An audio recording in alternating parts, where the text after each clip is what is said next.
Hello everyone, welcome to my Sister Wives' new official channel. I hope everyone is having a wonderful day. Before we begin, please hit the subscribe button and give this video a thumbs up. Sister Wives star Robyn Brown plays the victim.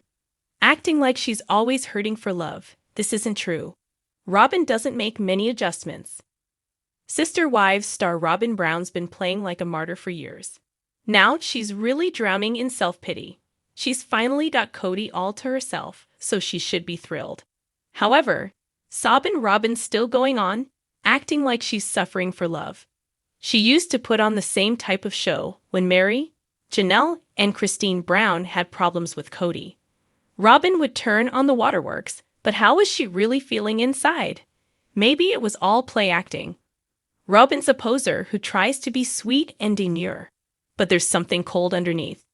Robyn's a powerful person, not a saint burdened by the weight of caring too much. In Sister Wives Season 18, Robyn was mourning the Brown family's disintegration, but her saintly tears masked some shady ulterior goals.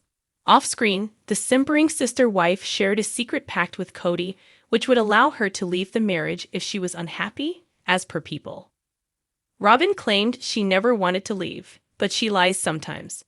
For years, Robyn's acted like polygamy's poster girl, but inside, Robyn was so over plural marriage, if she'd ever really been into it at all. With Robyn, there's so much secrecy, sometimes it's hard to tell how she's feeling and what she's thinking. Of the plan, Cody said, "Note, Robyn and I made an understanding that if we weren't in love, that we wouldn't drag each other out. Robyn Brown's a backstabber. Martyrs are kind." Robyn has the tear-stained face of a true martyr, but her crying jags don't seem real. The slightest issue will cause a flood of crocodile tears. At times, Robyn seems almost frantic, but it could all be an act. When she cries, Robyn appears to care about other people, such as her former fellow sister wives. However, she's acted against those women in a million different ways, whether passive-aggressively or openly. The most skilled thespians can cry whenever they need to. They can create tears without using glycerin. Robyn may be that type of actor. Sure, she's probably kind to Cody and their kids most of the time, but her kindness seems to stop there. When it came to the exes, Mary, Janelle, and Christine, she actually liked twisting the knife. Like Lady Macbeth, Robyn pushed her weakling husband into doing some shady things. Was she the evil force behind the scenes who drove her king to carry out the soul murder that was the never-ending neglect of three good women who really cared about him? Would Cody have been as dismissive and cold without Lady Macbeth at his side? Probably not. So, although Robyn's very involved in being considered a good person, when her words and actions are considered, she's more of a villain than a martyr. In fact, despite the modest print blouses that she should probably burn and limited makeup, Robyn's a bit of a femme fatale. She led Cody to the rocks, and look at him now. The cranky patriarch Cody's lambasted for his part in hurting a trio of females that he vowed to love and protect. Did Robyn need to sit right beside Cody at every family meeting? Did she need him to help her pick out a wedding dress, even though that was against the polygamous family's rules? Did she have to break another rule by kissing him before marriage? Did she need to get the best house? Was it necessary to fat-shame the other wives and talk about how their body shapes weren't enough to spark passion in curly-haired Cody? Not really. Her acts of passive violence are anything but kind. A good-hearted woman who really loved the other sister wives would never stoop to that. Robyn curates her picture as best she can, but everyone sees through it.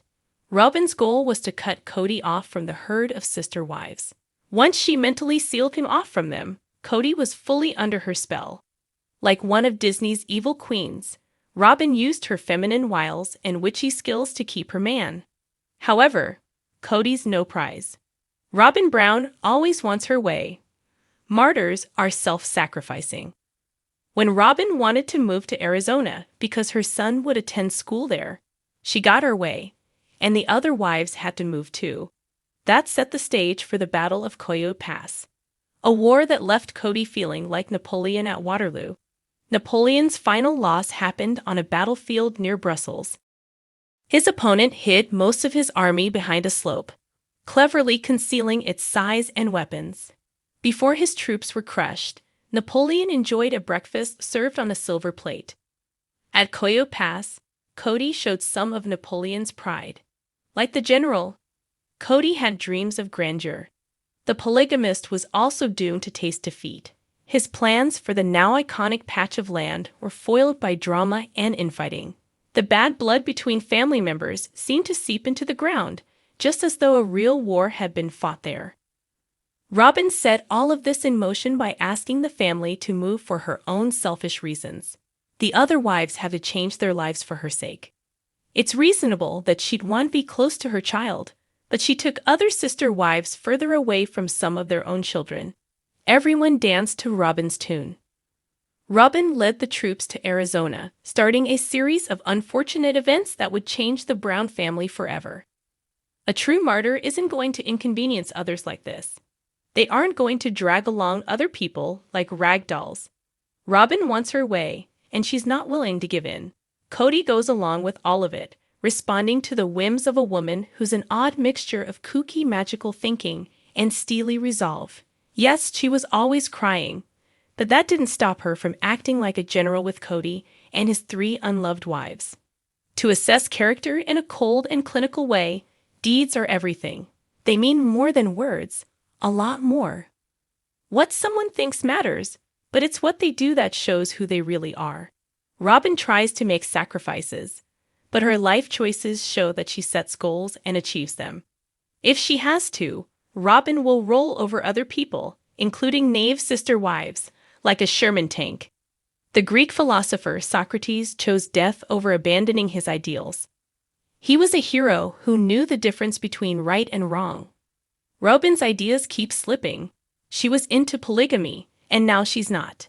She cared about her fellow sister wives, but not really. Robyn loves Cody, but has a lot to say about him lately. She's not all sweetness and light, and her suffering is just a charade. Robyn gave up on polygamy. Martyrs are true believers.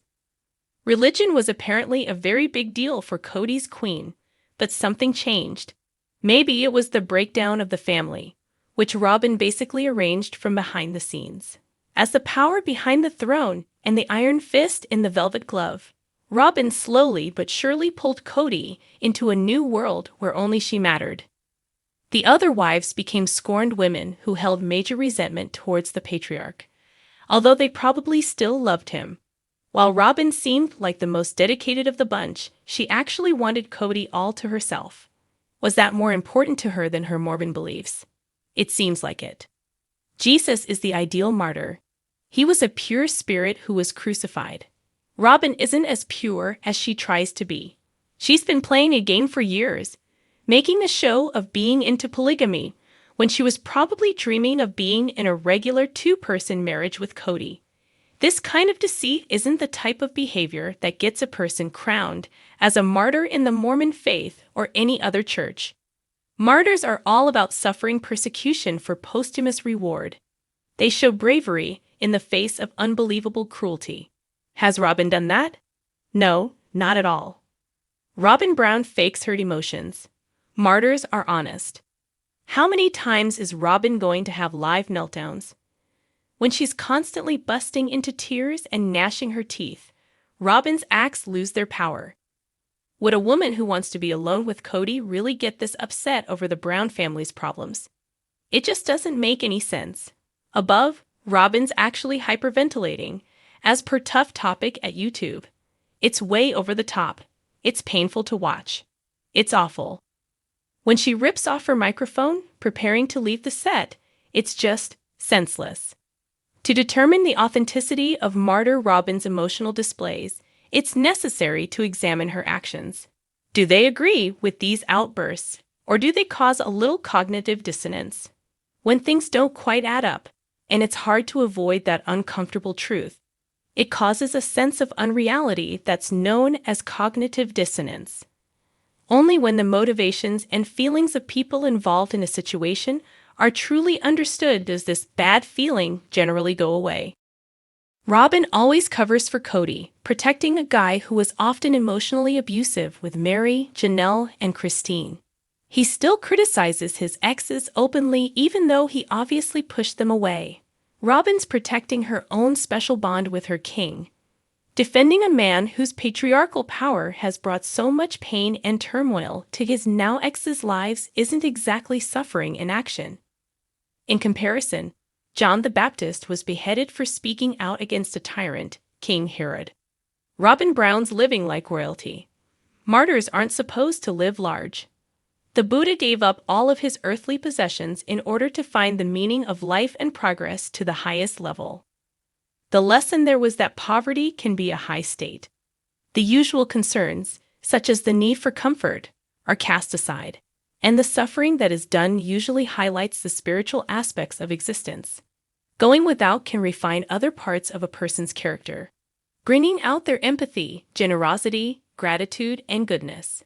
By adopting a Spartan lifestyle, a person may rise above the baser human instincts. In contrast to the Buddha, Robyn glories in material things while lying that they aren't important to her. Jesus supported the same mindset, and in the Bible, it's said that it's easier for a rich man to pass through the eye of a needle than to make it to heaven. So, Robyn's choosing to live in an upscale Arizona palace rather than living her Christianity in the purest sense. Perhaps she should be giving away much of what she has and keeping her living simple. The whole concept of sister wives is based on religion. The Browns are supposed to be very religious people. Now, 3 of the exes have accepted divorce, if only in the sense of fleeing unfulfilling spiritual unions rather than legal marriages. Religion seems to have fallen by the wayside in favor of self-interest. The cast members appear to be understanding that their time on the planet is limited, and how important happiness is. While Robyn stays in the marriage, she's drawing lines in the sand. Perhaps aware of the transience of life, she's getting tougher and openly asking for what she wants. That's not a bad thing, but it's not sacrifice.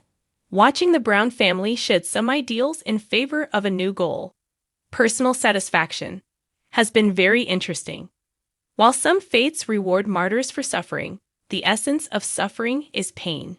Is life supposed to be an endlessly painful journey? No, of course not.